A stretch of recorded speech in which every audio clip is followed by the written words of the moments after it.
Assalamualaikum warahmatullahi wabarakatuh.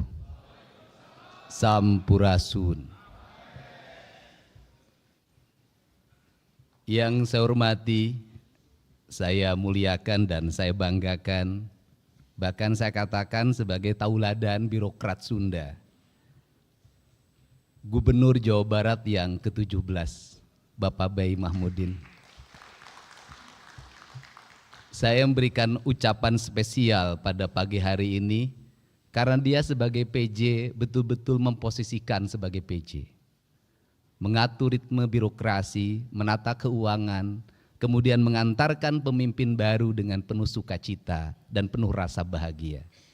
Dan ini pelajaran penting di saat orang hari ini krisis terhadap kejujuran, maka saya berani berkata, Pak Bay adalah sosok pejabat yang sangat jujur.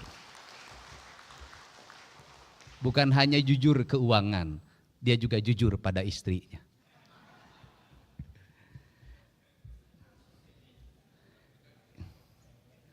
Yang saya hormati Saudara Wakil Gubernur Jawa Barat, yang saya hormati Ketua DPRD Provinsi Jawa Barat, saya lebih menyebutnya dalam keseharian Kang Buki Wibawa.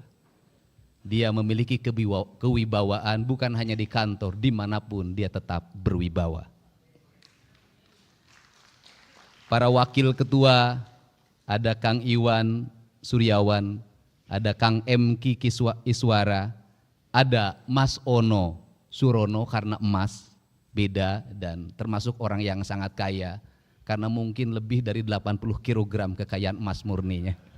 Karena kita harus menghormati wilayah, karena wilayah Indramayu itu kebudayaannya, kebudayaan Cirebonan, Jawa dan Sunda.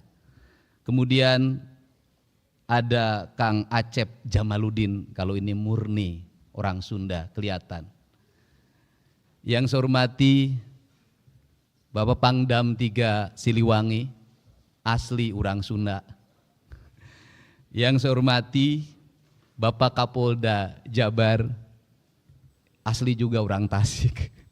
Kemudian yang mewakili Kepala Kejaksaan Tinggi Jawa Barat, kemudian Ketua Pengadilan Tinggi Jawa Barat, kemudian juga yang mewakili Kapolda Metro Jaya, saya ucapkan terima kasih karena wilayah kita termasuk di dalamnya ada Kota Bekasi, Kabupaten Bekasi dan Kota Depok, itu adalah wilayahnya Polda Metro Jaya. Yang saya hormati Sekretaris Daerah dan seluruh perangkat pemerintah daerah Provinsi Jawa Barat.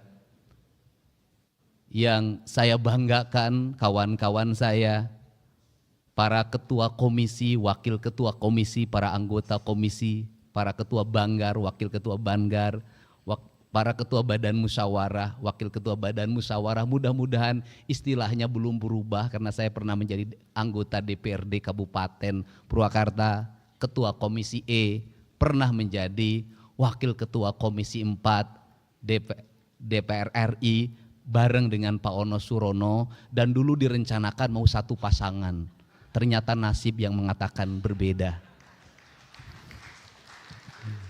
Tetapi saya tahu Pak Ono masih sangat mencintai saya hari ini. Bisa terbukti dari postingan-postingan di media sosialnya. Saya bicara ijazah, Pak Ono bicara ijazah. Yang mungkin tidak akan pernah diikuti adalah saya cari istri, tidak mungkin Pak Ono cari istri. Para tamu undangan, hadirin yang berbahagia, hari ini juga yang berbahagia bukan hanya Gubernur Jawa Barat, tetapi juga para bupati dan wali kota. Mudah-mudahan hadir di sini. Saya mulai dari ujung selatan, wali kota Banjar kalau ada berdiri. Kemudian Bupati Pangandaran kalau ada berdiri, ada. Kemudian Bupati Ciamis, wali kota Tasik, Bupati Kuningan, Bupati Cirebon, Wali Kota Cirebon, Bupati Indramayu, Bupati Majalengka, Bupati Sumedang, Bupati Subang. Nah ini Bupati Subang mantan juga, anggota DPRD dulu termuda, sekarang Bupati termuda, tapi sudah bersumpah tadi malam dengan saya tidak akan punya istri muda. Bupati Purwakarta, Bupati Karawang, Bupati Bekasi, Wali Kota Bekasi, Wali Kota Depok, Bupati Bogor, Wali Kota Bogor, Wali Kota Sukabumi, Bupati Sukabumi, Bupati Cianjur, Bupati Bandung Barat, Bupati Kabupaten Bandung, Wali Kota Cimahi, Wali Kota Bandung. Ada yang terlewat? Sudah? Oh iya, kalau Garut memang sengaja dilewat. Karena kalau itu harus paling belakangan menyebutnya. Yang paling utama Bupati Garut itu agak spesial. Bukan hanya Bupati Garut yang hadir, tetapi wakil bupatinya juga hadir. Saya kurang mengerti kenapa wakil bupatinya juga hadir. Tepuk tangan. Yang jelas tadi pagi saya sudah menegur anggota DPRD Provinsi Jawa Barat, Dapil Purwakarta dan Subang dari Partai Gerindra, karena lebih banyak kunjungan ke Garut dibanding kunjungan ke Purwakarta dan Karawang.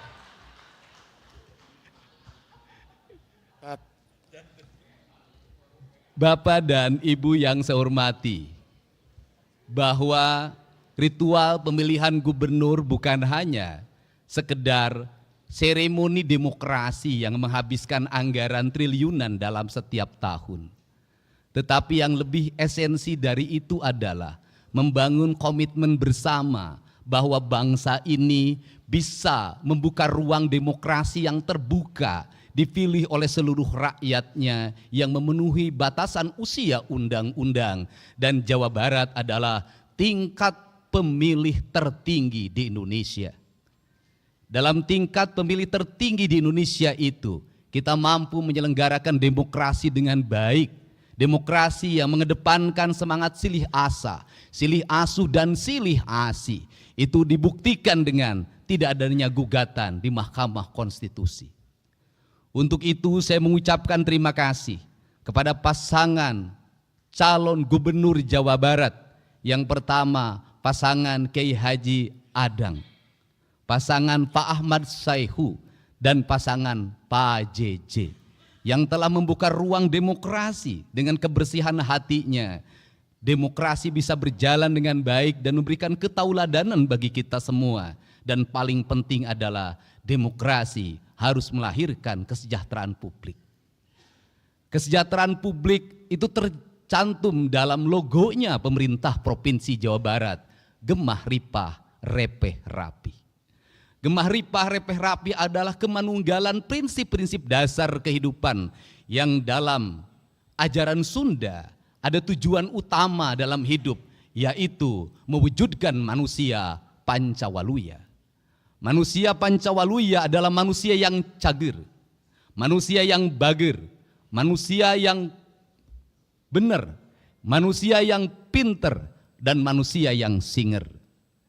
Pancawaluya mengajarkan bagaimana pembangunan harus disusun berdasarkan sistematika kerangka dasar sebagai tahapan yang disebut dengan gerbang Pancaniti.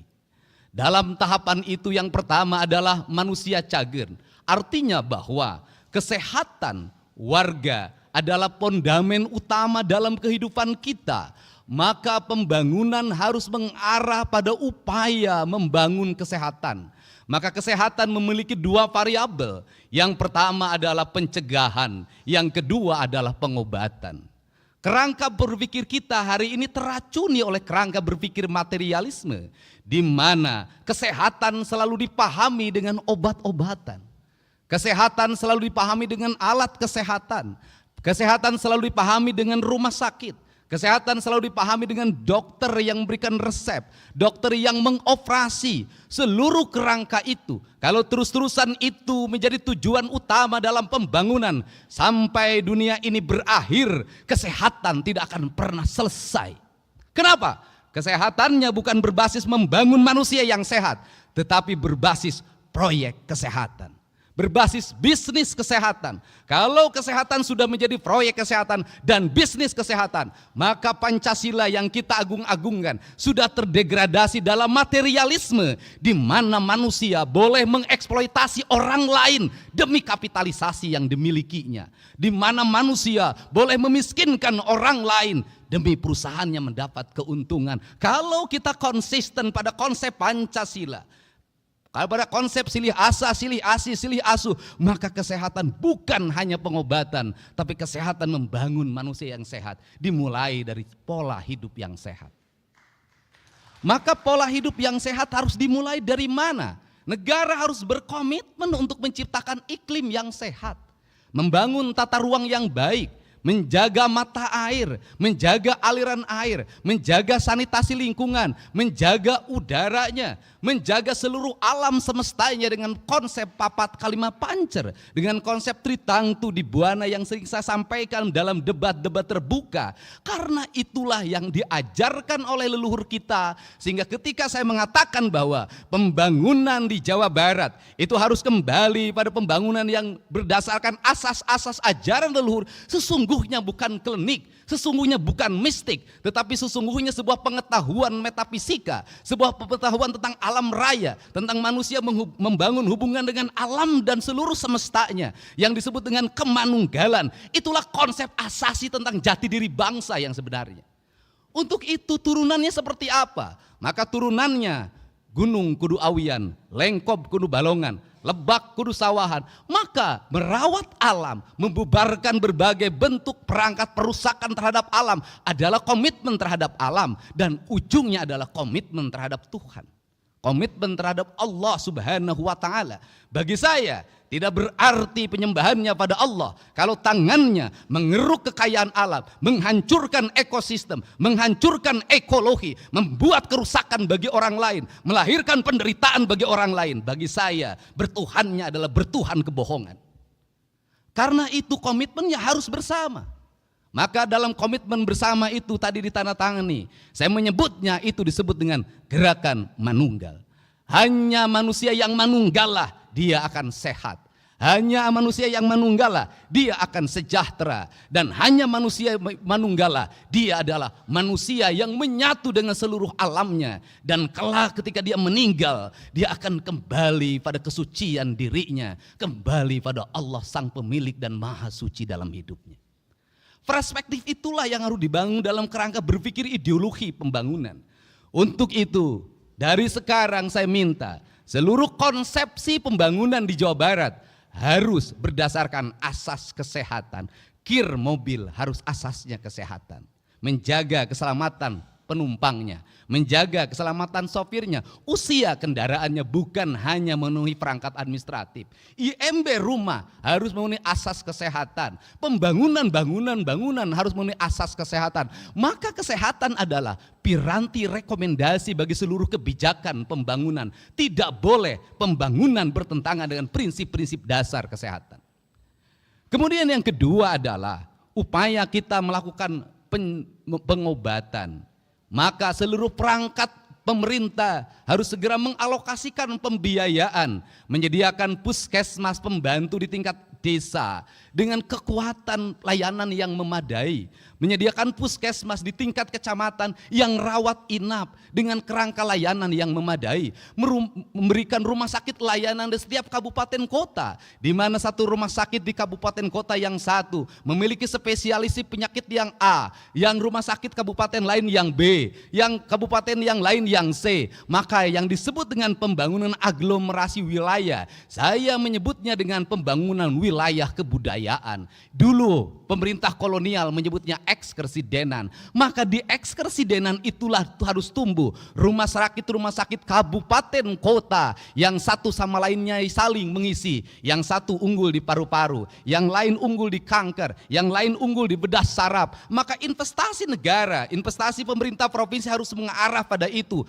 Apa yang menjadi kebutuhan publik? Maka awal yang harus dilakukan adalah membuat audit kesehatan bagi seluruh warga Jabar, sehingga kita tidak salah dalam merencanakan alat kesehatan, tidak salah dalam membeli obat. Untuk apa? Agar sesuai dengan culture-nya. Apa yang terjadi di Jawa Barat hari ini, ketika orang Garut dipatok ular, maka serumnya tidak ada di puskesmas. Untuk itu harus diidentifikasi secara ekologi. Di desa ini ular apa? Kalau mematuk petani, mematuk nelayan, mematuk buruh tani, maka kita harus sudah siap. Maka di desanya sudah ada serum bisa anti ular. Kerangka ini harus dibangun dalam capaian berpikir yang universal. Tetapi tindakan-tindakannya harus bersifat lokal. Kemudian yang berikutnya adalah membuat gerakan. Ketika hari ini dicanangkan gerakan makan bergizi gratis, sesungguhnya itu adalah harapan. Harapannya apa? Harapannya anak-anak kita mendapat asupan gizi yang memadai. Hari ini anak-anak Jawa Barat mengalami problem di makanan. Kenapa? Ibunya sudah tidak memasak di rumahnya. Maka anak-anak jajan di pinggir jalan. Maka anak-anak jajan dimanapun. Apa yang terjadi pada hari ini? Anak-anak meminum gula dengan kadar gula yang berlebihan yang dia dapatkan di warung-warung. Anak-anak memakan minyaknya, kadarnya sudah berhari-hari tidak diganti. Apa yang terjadi? Tingkat kesehatan derajat anak-anak menurun. Ketika tingkat derajat kesehatan anak-anak menurun, maka rumah sakit penuh dengan anak-anak. Puskesmas penuh dengan anak-anak. Maka kos pemerintah dihabiskan untuk biaya berobat. Padahal biaya berobat jauh lebih mahal dibanding dengan kita mencegah dari pengobatan. Yang kedua adalah kerangka cager kelangka bager. Maka orang cager maka dia akan bager. Bager itu apa? Bager itu dalam kata orang Sunda, yaitu orang yang memiliki kebersihan hati awalnya. Cilik putih celak herang, caang bulan 14, jalan gede sasapuan, tegenek temalek mek balumbang timur narawangan. Maka sifatnya dedehan welasan asihan, nulung kanu butuh nalang kanu susah nganter kanu sieun nyaangan kanu poekeun. Maka kerangka kerja itu harus dibangun dalam sistem pendidikan yang membangun karakter pribadi anak-anak. Anak-anak kita pinter main IT-nya, anak-anak kita pinter berucapnya, tapi hari ini lemah kesabarannya, lemah fisiknya. Dan dalam jangka panjang, kalau ini dibiarkan, maka akan menjadi ancaman masa depan. Saya katakan tadi malam, sudah layak para bupati, wali kota hari ini mengevaluasi anak-anak TK, SD, dan SMP menggunakan perangkat HP dalam kehidupan keseharian. Kalau ingin punya generasi hebat. Belajar dengan membaca HP, ternyata di negara-negara maju kini sudah ditinggalkan. Kenapa? Tidak meninggalkan jejak di dalam pikirannya. Membaca buku jauh meninggalkan jejak dibanding membaca perangkat digital. Tetapi di perangkat digital jejaknya tidak akan pernah hilang. Kemudian benar, maka orang benar itu apa? Orang yang ucap dan tingkahnya sama. Kalau sudah seperti itu, maka tingkatan yang keempat, pinter. Orang pinter boleh, tetapi kalau dia sudah cager, sudah bager, dan sudah benar. Kenapa? Kalau pinter lebih dulu, dia tidak cager. Profesor tak akan berarti kalau dia kena stroke. Dia pinter, tapi dia tidak benar, rusak pegang anggaran. Tidak pernah mengarah pada kepentingan publik, habis belanjanya oleh kepentingan-kepentingan yang non publik. Maka pinter menjadi kekuatan utama. Yang terakhir, orang pinter tak ada arti kalau tidak singer. Dia tidak satset, dia tidak pok-pek-prak, dia tidak bisa mengaplikasikan seluruh perangkatnya dalam kehidupannya. Untuk itu saya mencoba membangun dua kerangka kerja pembangunan di Jawa Barat. Kerangka kerja yang pertama di tahun 2025 dan tahun 2026 serta sisa setengah dari 2025 2027. Saya menyebutnya tahun belanja modal. Tahun belanja modal itu apa? Modalnya dalam bentuk infrastruktur. Maka saya menargetkan jalan Provinsi Jawa Barat harus selesai dalam waktu tahun 2025, sisanya 10% 2026. Ruang kelas baru sebanyak 3.333 ruang kelas harus selesai pada tahun ini. Sekolah-sekolah yang hari ini tanah-tanahnya masih milik orang lain, bangunannya milik orang lain, harus selesai pada tahun ini. Puskesmas yang diarahkan pada rawat inap harus selesai pada tahun ini. Jaringan listrik warga di mana masih ada masyarakat Jawa Barat lebih dari 150.000 orang yang belum punya listrik harus selesai pada tahun ini. Rumah rakyat miskin setengahnya harus selesai pada tahun ini. Tetapi angkanya tidak boleh 22,5, minimal 40 juta sampai 50 juta kalau ingin merubah nasib orang. Dan tidak lagi kita terkendala oleh sertifikat. Kenapa? Orang miskin tidak akan pernah punya sertifikat. Tidak boleh lagi terkendala dengan kepemilikan tanah. Orang miskin tidak punya tanah. Maka tugas negara adalah menyelesaikan seluruh program administrasi tersebut. Jangan administrasi membuat mereka kehilangan harapan dan deritanya tidak akan pernah berakhir.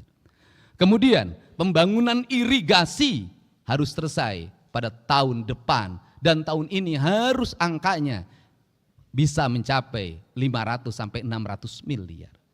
Kemudian pembangunan kepentingan yang lain, pasar. Kemudian pembangunan yang lain yang menjadi kebutuhan publik. Maka kita harus mencoba menginvestasikan. Kalau ingin investasi, maka pembangunannya harus berkualitas. Lebih baik membangun jalan yang berumur 20 tahun daripada membangun jalan yang berumur 2 tahun. Kenapa? Karena nanti balik ke urut. Kembali lagi, kita tidak akan pernah selesai.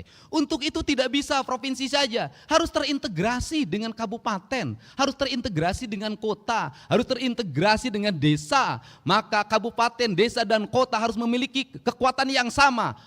Problematika rakyat kita selesaikan bersama. Anggaran desa harus terarah pada infrastruktur. Anggaran kabupaten kota harus terarah pada infrastruktur. Anggaran provinsi harus terarah pada infrastruktur. Maka seluruhnya menjadi gerakan bersama, gerakan manunggal Jawa Barat. Karena ini juga akan bisa menyelesaikan, termasuk menyelesaikan problem sampah. Orang Bandung bingung harus kemana membuang sampah. Setiap kabupaten hari ini mengalami kebingungan. Jumlah sampah terus bertambah. Tetapi orang tidak mau dijadikan tempat pembuangan sampah. Maka solusinya bisa solusi pemilahan, bisa solusi PLTS, bisa solusi yang lainnya. Seluruh solusi itu tidak boleh hanya menjadi DED, tidak boleh hanya menjadi kajian, tetapi harus segera menjadi eksekusi kenyataan-kenyataan yang lebih nyata. Maka saya mentargetkan ke depan di setiap kantor gubernur wilayah harus ada minimal 1 pembangkit listrik tenaga sampah. Ini jangka 2 sampai 3 tahun. Maka kita harus melanjut pada kedua negara, nggak boleh kalah sama Tiongkok. Kenapa Tiongkok berhasil? BUMN-nya berhasil membangun infrastruktur. Negaranya menggerakkan investasi, membiayai. Apa yang terjadi? Mereka surplus keuangan. Karena surplus keuangan maka dia mencari negara di mana dia harus berinvestasi agar uangnya berputar lagi. Provinsi Jawa Barat tidak boleh terus-terusan dalam setiap tahun membuang uang seolah-olah uang itu tiap tahun ada dan tugasnya menyerap. Menyerap bukan hanya angka yang diserap, bukan itu. Output, outcome, benefit yang harus dirasakan oleh publik. Gak boleh begitu lagi. Karena itu di 2026, 2027, 2028, 2029 kalau infrastruktur sudah selesai. Kalau kewajiban-kewajiban pemerintah provinsi sudah selesai, uangnya memiliki kecukupan, maka kita harus mulai berinvestasi fiskal. Investasinya tidak boleh lagi dalam BUMD yang kemudian BUMD itu menahan dividennya dan dikatakan rugi terus dalam setiap tahun. Saya tidak mau menjadikan badan usaha milik daerah menjadi tempat menyimpannya tim sukses. Tidak akan ada di pemerintahan saya. Kenapa? Kalau negeri ini dibagi pada tim sukses, maka negeri ini tidak akan pernah berakhir. Tahun ini, tahun depan lagi ini, kapan kita ini? Dan negeri menjadi negeri balas dendam.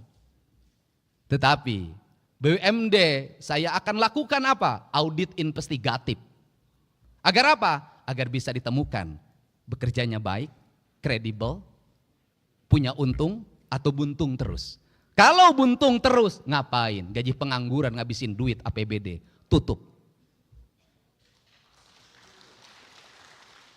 Kita arahkan apa? Investasi pada BPR yang sehat di kabupaten, kota, dan kecamatan yang sehat. Agar apa? Agar uang provinsi bisa diserap oleh masyarakat yang jujur. Kita tingkatkan lagi investasi di Bank Jabar walaupun sudah terbuka.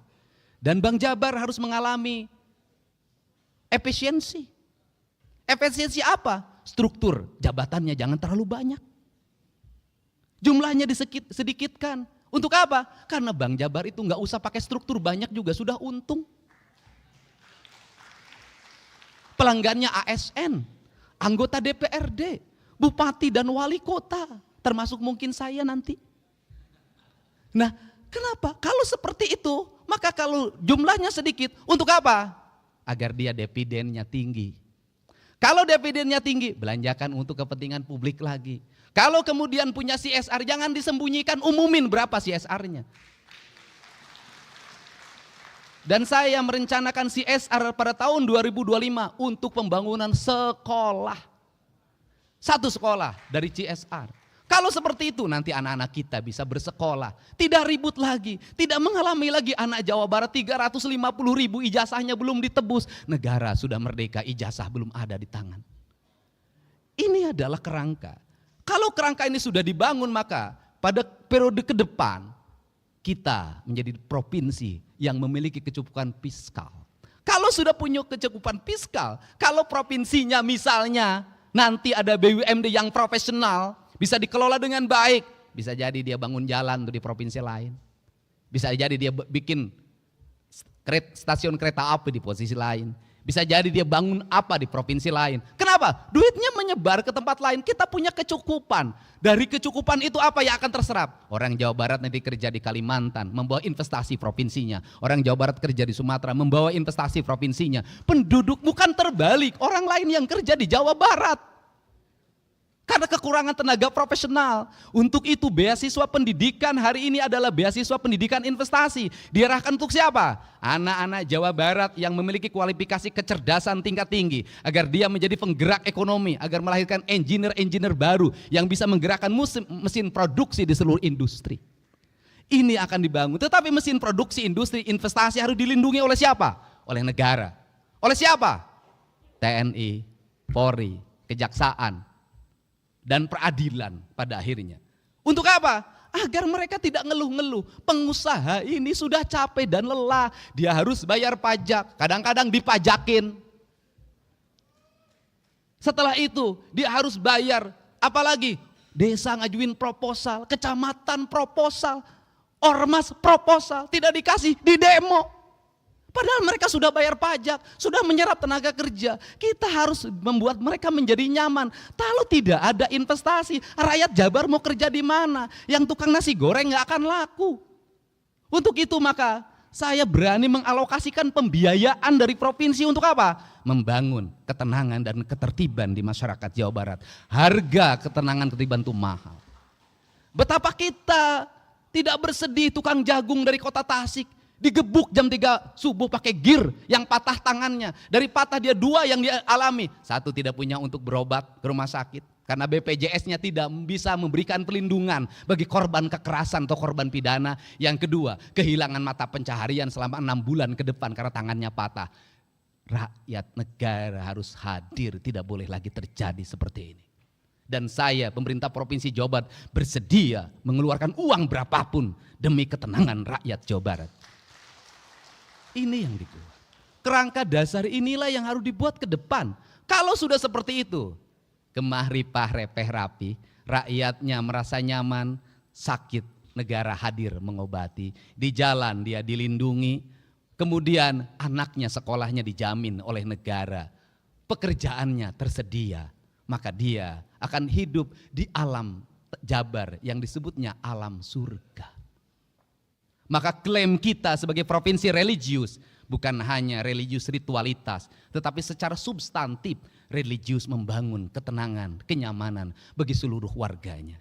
Inilah kerangka pikir kita tentang pembangunan. Dan seluruh kerangka pikir itu, maka kita masuk dalam wilayah politik administratif. Politik administratif yang pertama memerlukan para abdi negara yang jenius, yang pokpekprak, yang dimana tunjangan kinerjanya harus melahirkan kinerja, bukan melahirkan foto-foto selfie. Tunjangan kinerjanya harus betul-betul melahirkan produk, output, dan outcome. Tidak punya hanya sekedar aksesoris sebagai abdi negara yang berbasis digital. Yang kedua, saya pun memerlukan kerjasama dengan jajaran TNI, Polri, Kejaksaan, dan Pengadilan. Kita juga memerlukan kerjasama dengan seluruh tokoh masyarakat, tokoh ulama. Kita juga memerlukan kerjasama dengan mitra pemerintah Provinsi Jawa Barat, DPRD Provinsi Jawa Barat. Kita ingin berlaku secara terbuka dan saya yakin setiap anggota DPRD berpolitiknya adalah keberlanjutan, terpilih lagi pada periode yang ke depan. Dan saya meyakini yang ada di sini nanti terpilih lagi dan mungkin masuk DPR RI dan mungkin jadi bupati wali kota asal jangan nyalon gubernur dulu. Untuk itu saya mohon dengan sangat terimalah berbagai pikiran gagasan saya yang out of the box ini, yang lahir dari hati, lahir dari kecintaan dan jiwa, yang ingin orang Sunda, orang Jawa Barat punya martabat di depan orang lain. Kita tidak mau jadi provinsi yang dihinakan karena jumlah anak-anak yang menikah di bawah umurnya tinggi. Kita tidak mau menjadi provinsi yang dihinakan karena lamanya sekolah masih 8 tahun. Kita tidak mau jadi provinsi yang dihinakan karena rakyatnya terjerat oleh pinjol dan judi online. Kita tidak mau jadi provinsi yang dihinakan karena angka harapan hidupnya masih rendah. Kita tidak mau jadi provinsi yang dihinakan karena angka kematian ibu dan anak karena melahirkan juga masih tinggi. Kita ingin jadi provinsi yang dibanggakan, menjadi provinsi yang memberikan contoh pada seluruh provinsi lain bahwa anggaran negara kalau dikelola dengan baik akan melahirkan kesejahteraan bagi masyarakatnya. Untuk itu saya mengucapkan terima kasih atas seluruh dukungan warga Jawa Barat yang telah berpartisipasi dalam politik 27 November 2024. Bagi saya tidak ada partai pendukung, tidak ada partai pengusung, tidak ada partai lawan politik. Semua partai adalah sahabat saya yang memiliki cita-cita yang luhur. Dan saya pun tetap membuka ruang bagi semuanya untuk memberikan otokritik yang objektif dan mengarah pada solusi-solusi yang dibutuhkan oleh masyarakat. Bukan kritik yang bersifat kebencian atau didasarkan nalar-nalar sentimen karena persoalan pemahaman keyakinan yang berbeda. Untuk itu saya mengucapkan terima kasih. Semoga seluruh gagasan dan cita-cita ini bisa kita wujudkan dalam waktu yang tidak terlalu lama. Dan seluruh penantian itu bisa dirasakan oleh seluruh warga Jawa Barat.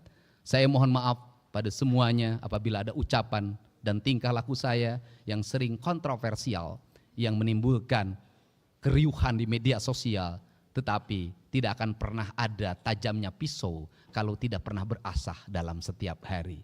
Pisau yang tidak berasah dia akan berkarat dan akhirnya tidak bermakna. Untuk itu saya ucapkan terima kasih. Lembur diurus, kota ditata, Jawa Barat istimewa. Wallahu muwaffiq ila aqwamit thoriq. Assalamualaikum warahmatullahi wabarakatuh.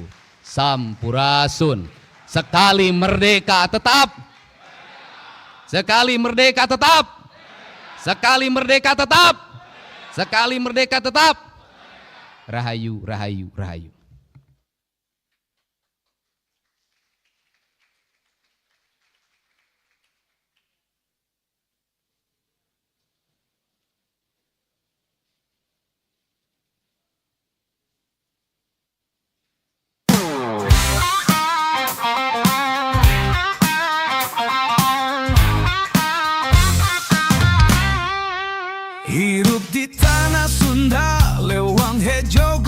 ngejajar.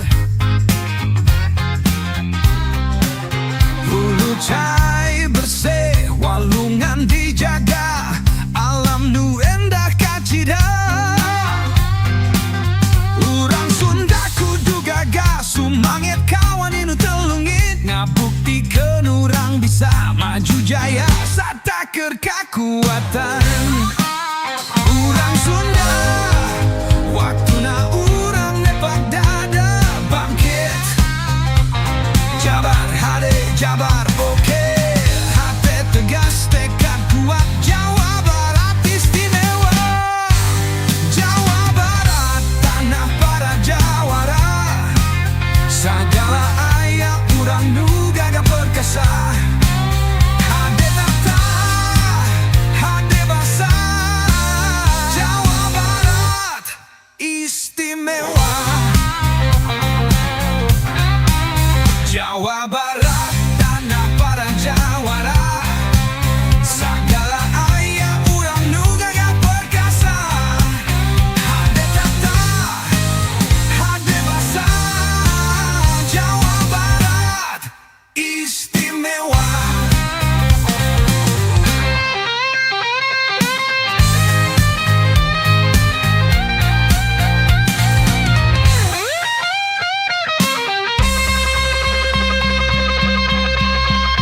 Sabilulungan urang babarengan, maju bareng ngawangun bangsa. Budaya luhung, seni nu megah, kesenian teu pernah longit. Dari Bogor ka Cirebon, Sukabumi ke Tasikmalaya, Bandung, Garut, Cianjur, Sumedang, Sora, urang kudu ngahiji. Salengkah tong mundur terus maju, urang Sunda pasti bisa. Kaharep urang naik pangkat, Jawa Barat jaya salawasna. Urang Sunda, urang Sunda, waktuna urang nepak dada bangkit. Jabar hade, jabar oke, hati tegas tekad kuat, Jawa Barat istimewa. Jawa Barat tanah para jawara, sagala aya urang nu gagah perkasa. Hade tata, hade basa, Jawa Barat istimewa. Hirup Jawa Barat, hirup urang Sunda. Jabar kahadean, jabar oke, jaya, jaya salawasna.